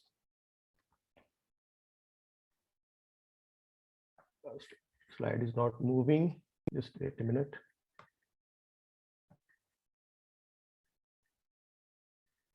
Something, yeah.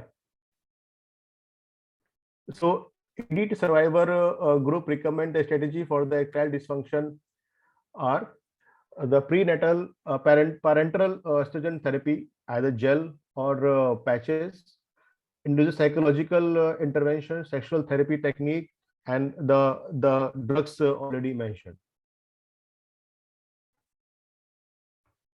Some problem, my slides are not moving.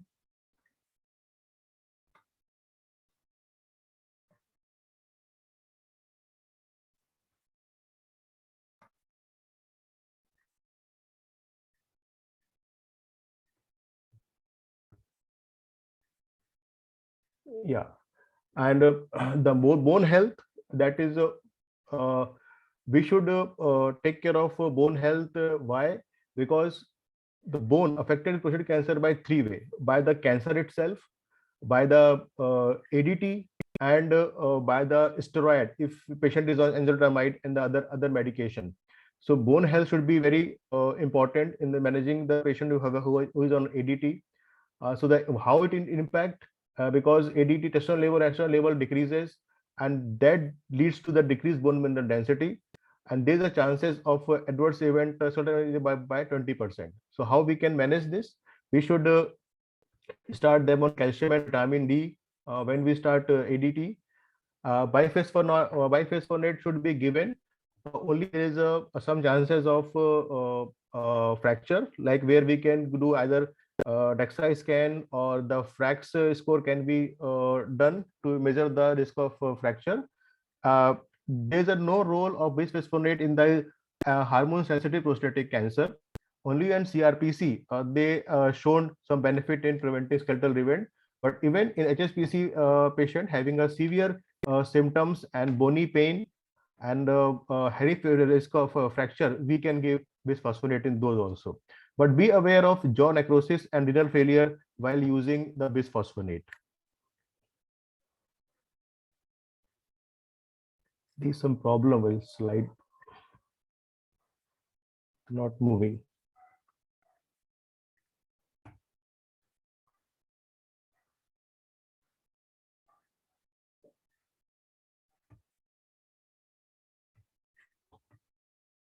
Yeah, about coming to anemia, generally it is normochromic normocytic anemia because there is no iron deficiency, and it is secondary to the lack of testosterone stimulation of the precursor with a decreased erythropoietin production. So it is evident in 90% of the patient, and the treatment is only required for the symptomatic patient with severe anemia whose hemoglobin drops to 8, and it should be supplemented by the iron, vitamin B12 and the folate. And if we do erythropoietin level, if they are less, then erythropoiesis agent should be given for with every 4 weeks for 6 months. The gynecomastia or the mastodynia may occur together independently. Most commonly, it is linked with the anti-androgen and management prophylactic radiation therapy or mastectomy or the liposuction or tamoxifen. Again, we have to examine the patient regularly in the follow-up or in the ADT. In the body habit is a sarcopenic obesity. We should understand what is sarcopenic obesity. It is called when the relatively muscle mass decreases and the fat mass increases. So the body mass index, your BMI and weight remain same, but only the fat content increases and the lean mass of the muscle decreases because of the ADT. So, and the metabolic syndrome, how we can, this is because of the decrease in insulin sensitivity and increased risk of diabetes and again dyslipidemia. How we can manage this? By the moderate exercise regime, because we cannot prevent it by the only drug. Only the exercise regime is the best way to prevent this complication. Cardiovascular complication, ADT is linked with the 16% increase in the risk of coronary artery disease, evident after 4 months of treatment, up to 26% of the patient having increased triglyceride levels, hypercoagulability and weight gain. So how to manage is this lifestyle modification to prevent weight gain means exercise, low dose statins. So in short, if we say the ABCD algorithm for the prostatic cancer survivor is the awareness or aspirin, B for blood pressure, C for cholesterol, taking care of cholesterol and cigarettes, D for diabetes and diet, and E for exercise. So ABCD E regimen can prevent of having cardiovascular complication in patients who are on ADT. About the hypochondrial state, it is associated with the decline in the cognitive function, increased depression and anxiety. So testosterone hormone makes whether male or female to enjoy the environment. That indirectly it prevents depression and anxiety. So for this, we can get testosterone supplement. The study has proven that this level of testosterone will not increase the tumor flare. So this is the summary how which side effect we can use the various medication. For the bone health, we should use calcium at least 1 gram daily as a diet from the supplement, vitamin D at least 1000 daily, For the men having risk fracture of more than 3%, we can use bisphosphonate. For metabolic consequences, exercise and some medication can be given, statins. Increased diabetic risk, again, we have to identify the patient and we have to treat the patient who are having pre-existing diabetes. Sexual dysfunction, we can give ADT and the either medication, gynecomastia, prophylactic radiation, fatigue for exercise and hot flasher, we can give methotrexate and phenylphosphate and gabapentin.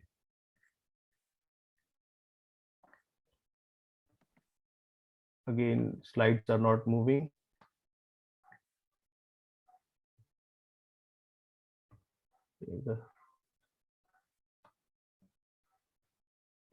There is some issue, I guess.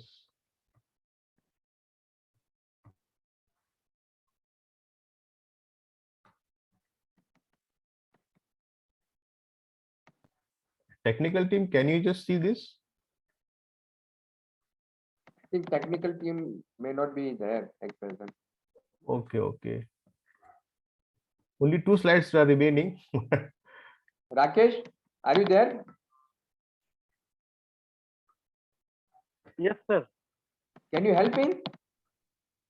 No, sir. I cannot. Okay, I will share it again. Just a second, sir. Yeah, even Udip Maheshwari has joined, so you make him co-host. I will share it again, sir. Yeah, Rakesh. So you can see your slide now. Visible? Yeah. Hello. Yes, sir. Normal slides are visible, sir? Visible, sir. Okay, fine. So this is the evidence strategy, how to prevent that. The same thing, we go ahead with that. So in conclusion, that ADTs is still an important tool for managing the prostatic cancer. Knowledge of side effects, its prevention and management is a crucial for treating patient and for the patient. Counseling the patient and relative has important role, because especially with the partner, because the sexual function is the integral part of the human life, and wife should be involved while counseling to the patient. Despite of well-documented oncological benefit of ADT, treatment should be individualized with regards to the optimal length of ADT and the risk-benefit ratio. Thank you. Oh, thank you very much. Can you make Udip Maheshwari co-host? Rakesh? Already made, sir. Okay, Udip, you can unmute yourself. Thank you. Yes, sir. Can I share my slides, sir? Yeah, please.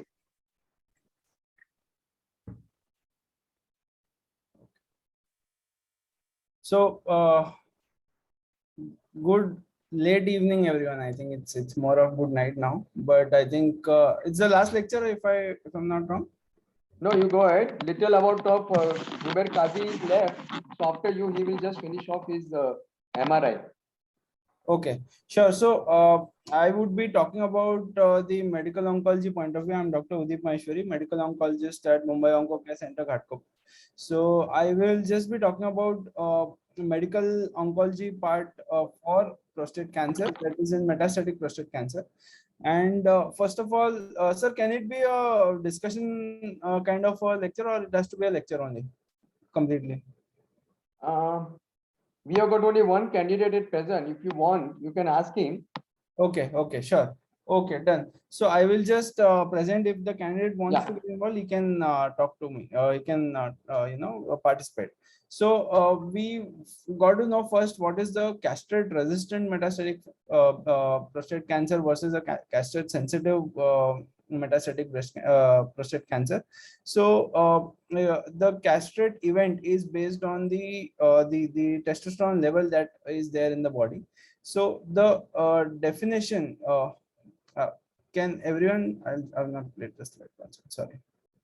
Yeah, so the disease progression despite castrate level of testosterone. So a castrate level of testosterone is achieved, I think we all know, by three means. One is orchidectomy, one is leuprolide, that is an antagonist, agonist, and the third one is decarylix, which is an antagonist directly. So all of these three will achieve a testosterone level which is below 50, which is called the castrate level. Ideally, the testosterone level should go below 20, with certain studies also validate that less than 20 level is also good. But as per definition for exam purpose, less than 50 is the best.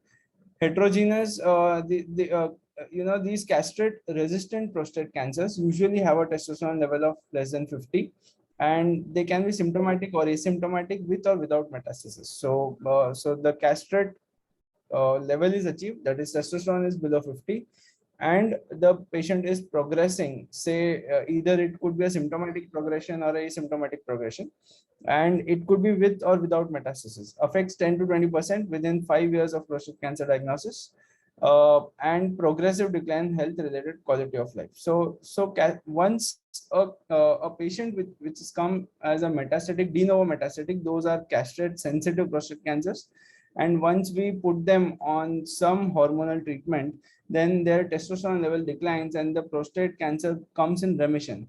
And once that remission is attained and the disease starts progressing with testosterone less than 50, that is when they become a castrate resistant prostate cancer. So coming to the next slide is we go to what are the options for these particular. Will be quick because medical oncology part you just need an overview of medical oncology, what things are there and how do we answer things in exam. So when we look at the guidelines of prostate cancer that are given by NCCN, a systemic therapy for castrate naive prostate cancer, as in these patients are castrate sensitive, they have not been. So if it is an M0, what is an M0 and an M1 CSPC? It is called M0 is only when the prostate PSA is rising and there is no disease seen on bone scans, not on the PSMA PET scan, right? Only on the bone scan, that is M0. And M1 disease is any disease that is seen on the bone scan with a rising PSA is or any other scans or CT or MRI, whatever you prefer, not a PSMA PET though. So M1 is that. And if it is an M0, you could just put them on ADT and observe. If it is an M1 disease, then the preferred options would be the classical 3-4 options that we have: abiraterone, docetaxel, the newer drug that is apalutamide and enzalutamide. So we all know, I think docetaxel, abiraterone and enzalutamide are quite famous. Apalutamide and darolutamide are 2 new drugs which have been approved recently. And out of these, I think these 4 are standard. Secondly, if there is an M1 disease, it is a low volume disease, as in the bone metastases are less, the visceral metastases are less, as in less than 1 visceral mets, less than 4 bony mets, less than or equal to 4 bony mets. These are called low volume disease. And if they have good response to initial hormonal suppression, then even these low volume disease, we can go in for a radical treatment post 3 months of assessing that these patients are for a definitive therapy or a EBRT, right?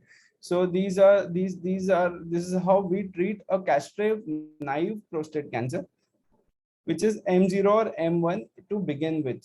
And suppose once we start with these abiraterone, apalutamide or docetaxel will go on for 6 cycles, and then we continue with the ADT and monitor their PSA. If you are on abiraterone continues till the PSA is under control. If they are on enzalutamide continues till the PSA is in control. So this is the treatment of castrate sensitive prostate cancer, right? The second thing that comes, now the patient has been on abiraterone, say XYZ 75-year-old gentleman has been on abiraterone, was a de novo metastatic prostate cancer, has been on abiraterone and ADT, and now has progressed, as in his PSA is rising, but however on bone scans there is no disease that is seen, all of that is in remission. So that will go as M0 castrate resistant prostate cancer, no disease on imaging, PSA rising on ADT plus abiraterone. So that becomes a castrate resistant prostate cancer. Here we see that, if it is an M0, there is no metastasis, is there any urgency to treat that patient further? So if the PSA DT, that is the PSA doubling time, is slow, as in the doubling time is not very fast. The PSA has not doubled, so it has not become 1 say 2 or 2 say 4. So then we can definitely go ahead with continuing ADT and secondary hormonal therapy or anything, or you can even monitor them, nothing doing. And or if the PSA DT is, that is, it becomes 0.5 to 1 or 1 to 2 in less than 10 to 6 to 10 months, then it is a rapidly growing tumor disease. We'll have to introduce some other agents and treat them accordingly as per the guidelines. So apalutamide, darolutamide, and enzalutamide again become a primary category in this particular patient, right? So that is the treatment of M0 CSPC. Now coming to the CRPC imaging, if there is an imaging study that comes positive, suppose a metastatic lesion, a biopsy comes out to be positive, what all you need to do in those patients. So nowadays, initially when we started practice 5 years back, there was nothing, no testing required. We just needed to prove the metastasis and start with the options that we had. So limited options of abiraterone was also costing around 2 lakhs. And enzalutamide was, I think, barely there. 3 years back, enzalutamide was costing 3 lakh rupees per month. So the options were not available that time. Now with enzalutamide, abiraterone, there are now olaparib, immunotherapy that is there. So we need to do the testing called MSIH, tumor mutation burden, and the homologous recombinant gene mutation. So these are BRCA1, BRCA2, and homologous recombinant mutations are for olaparib, MSIH and DMMR are for immunotherapy, and tumor mutation burden is again for immunotherapy. So these are the tests that we do on the biopsy to understand what options do we have for treating these patients.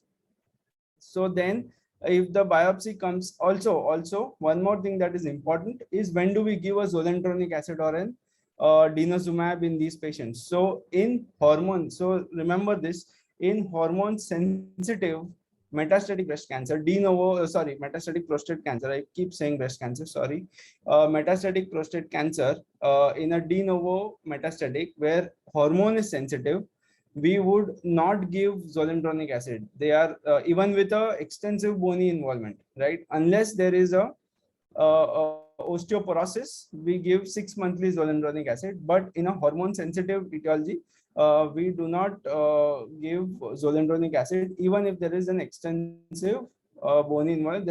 It has been shown that it does not add to this benefit in those particular patients, right? It is only when they go to castrate refractory, as in castrate resistant prostate cancer, when they progress on the first line ADT and they go on to the second line treatment, that is when, and they become refractory castrate resistant, that is when we add zoledronic acid, right? So these patients, when they are, they can be, once you biopsy, these patients can have the same adenocarcinoma that was there prior, or they could have converted to a small cell or a neuroendocrine prostate cancer. For them, the chemotherapy regimens would change, of course. So now coming to one of my last 4-5 slides is systemic therapy for adenocarcinoma. We know that most of these patients would have used abiraterone, enzalutamide, or docetaxel in the first line. If they have used that, then the options that are there other than those will be open. So if they have used docetaxel, it will not come in the second line option, and the options can change accordingly. Whatever we have used, we can use the other one in the next slide. Also, 3 more options that open up for us are pembrolizumab, as you see here. Pembrolizumab for MSIH DMMR patients. MSIH, by the way, is a gene mutation test that is done for recombinant genes, the genes that are involved in DNA repair. And tumor mutation burden, again, more than 10 mutation is important. So these are and second option that opens up is olaparib, which is used in homologous recombinant mutation defects, and rucaparib, that is used for BRCA mutation. So these are 3-4 options that open up for us in these particular patients. Also, we should remember, patient who has used docetaxel and abiraterone, for them mitoxantrone and cabazitaxel also form an option and can be used, right? So these are the options that are there. Also, I would like to collaborate these drugs into one slide, wherein the group of drugs are taxanes, the hormone inhibitors, the immunotherapy, radiopharmaceuticals, and PARP inhibitors. Right. So these are the 5 classes of drugs that are used in currently approved for metastatic castrate-refractory prostate cancer. I would just want to show you certain slides which show the effect of these drugs. So if you see, the CARD trial has shown cabazitaxel, which has shown fantastic results with a median PFS of 8 versus 3.7 months. Again, if you see the second line abiraterone, for how it was approved initially, if you see, OS was improved by around 5 to 6 months in metastatic prostate cancer in second line. Again, if you see enzalutamide, again, the separation of the graph was fantastic. Enzalutamide had 8.3 months versus 3 months. And these are again drugs for abiraterone in first line, enzalutamide in first line. The graph separation are fantastic even for OS, overall survival. Lastly, 2 more slides. Sipuleucel-T is immunotherapy drug that is approved since a long time, and it is a dendritic cell therapy which also has shown a median OS advantage. Immunotherapy, pembrolizumab for MSI-H, MMR deficient cancers, which is the new thing in prostate cancer, wherein 10 to 15% of prostate cancers are MSI-H, that is MSI high subgroup, and they will benefit from this. Radium-23, 223 is again a radiopharmaceutical which can allay the bone pain, but these things are used with a caution and with a pinch of salt, because they will fire your bone marrow and will elevate giving any further chemotherapy in these patients.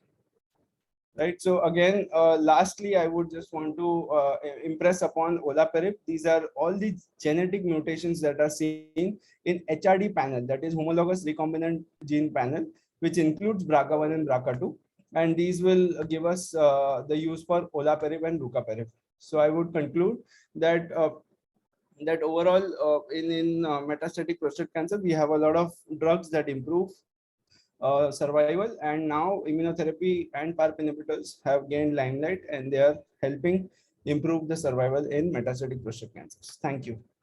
Yeah, Udip, thank you very much. But can you just elaborate initial treatment with, how the patient comes to you after we have done a radical prostatectomy, and after that now the patient has developed PSA which is rising, or he has developed local recurrence or metastasis. So how you will treat him? Can you just tell us in brief?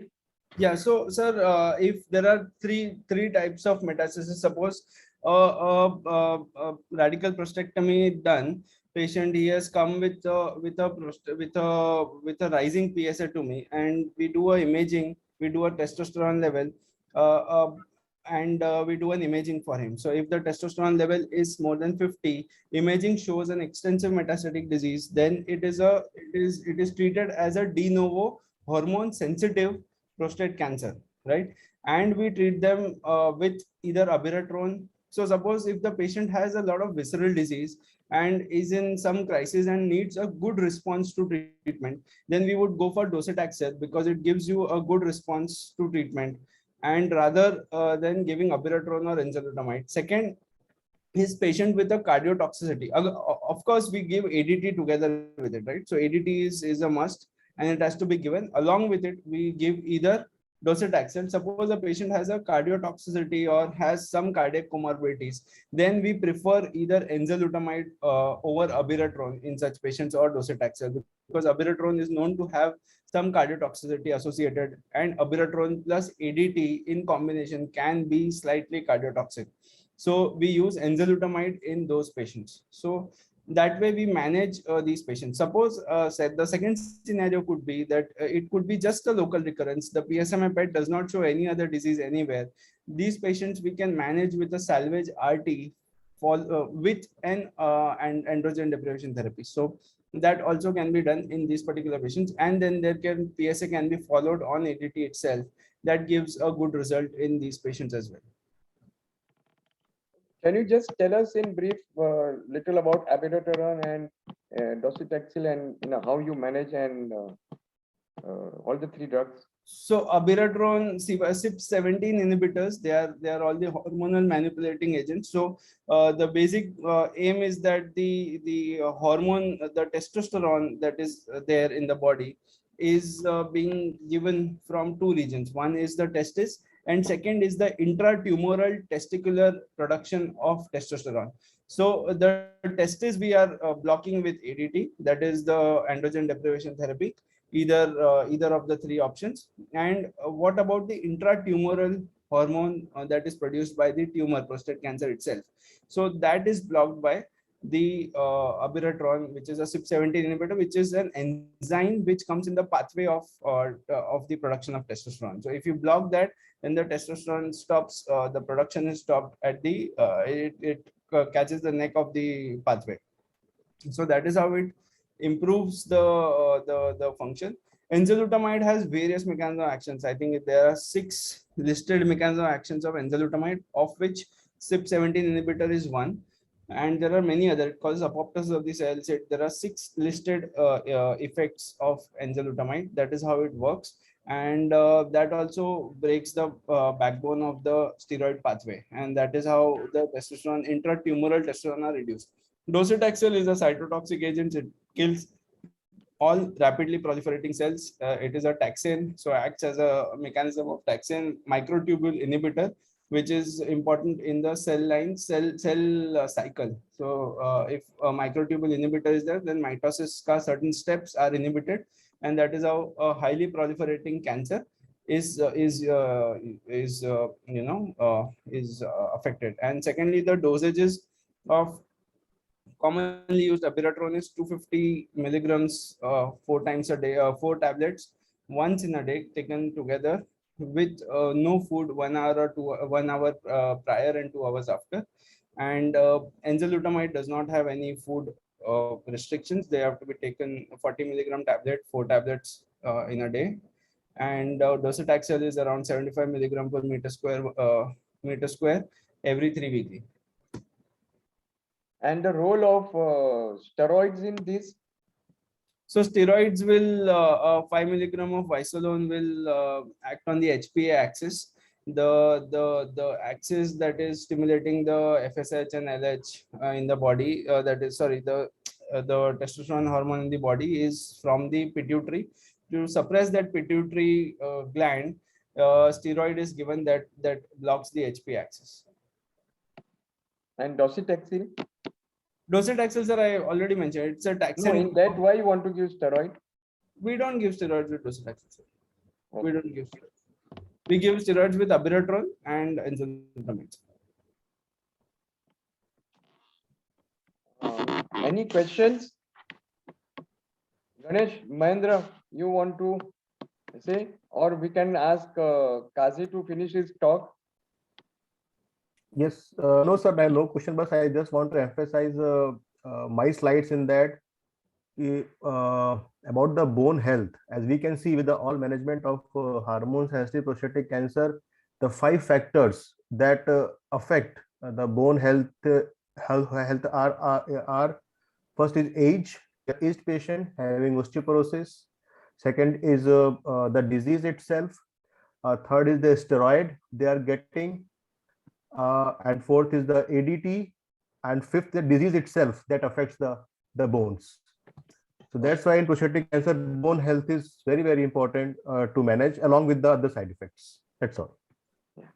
Okay. Okay. Kazi, can you join?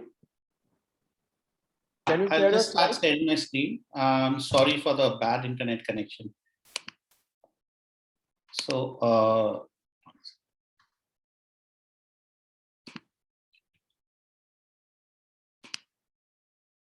yeah, can you see my screen now? Hello.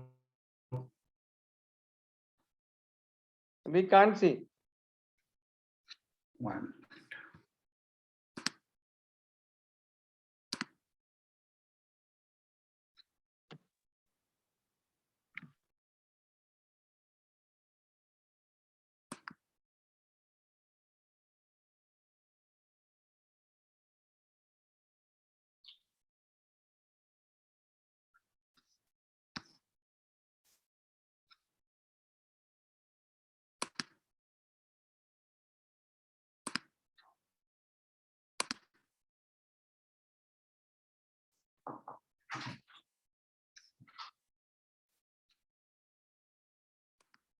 can you just stop sharing and again start it?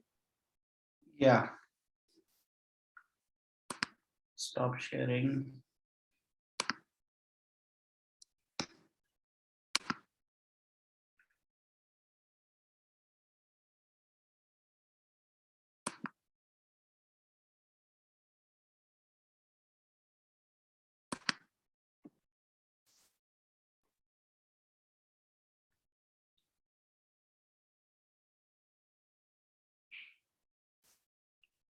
No, I'm sorry.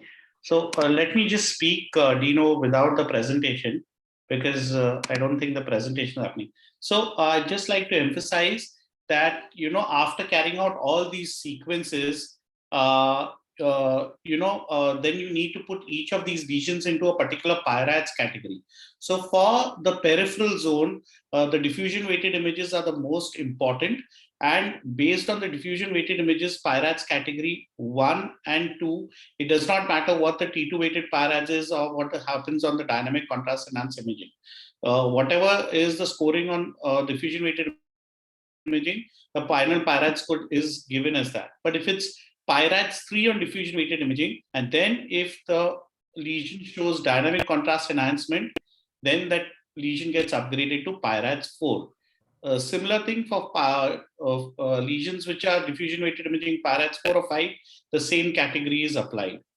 Whereas when you go to transition zones, it's the reverse of it. The T2 weighted images plays the most important role in that.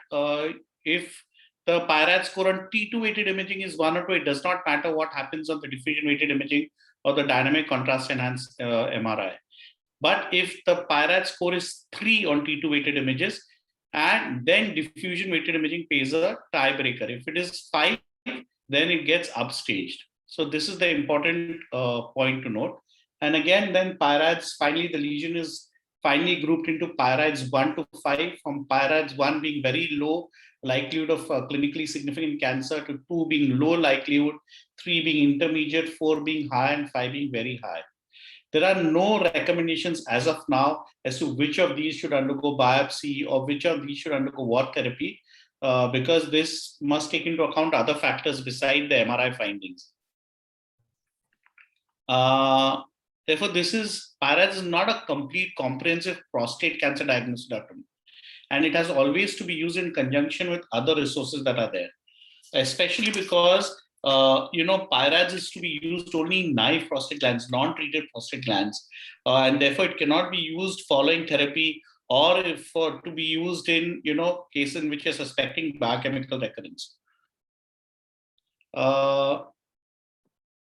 Therefore, I'd just like to say that multiparametric MRI offers the single most accurate imaging assessment of local prostate cancer and regional metastatic spread. It aids in many aspects of prostate cancer management, including initial detection, biopsy guidance, treatment planning, and follow-up. Has a potential emerging role to replace TRUS biopsy for patients undergoing active surveillance and to initially evaluate patients with suspected prostate cancer before they undergo a TRUS biopsy. Okay. Thank you. Thank you. Okay. Zuber, thank you very much. Mahendra, Ganesh, you have anything to say or want to ask any question to Zuber? No, sir. Dr. Zuber explained very well about the PIRAD and all the aspect of MRI to do prostatic cancer. So, Ganesh, you want to add anything? Nice, sir. I think very comprehensive. So talks were very loose. Okay. So now only I think 2 or 3 slides of our initial presentation is left. You want to just finish it off? Sir, case related खत्म करते हैं, मतलब discussion चाहिए तो we can continue next time. Case कभी खत्म करने का है कि next time? Sir, next time मतलब. Okay. सुबह जाने. Okay. So we'll conclude here. Good night, everybody. Good night. Good night. Good night.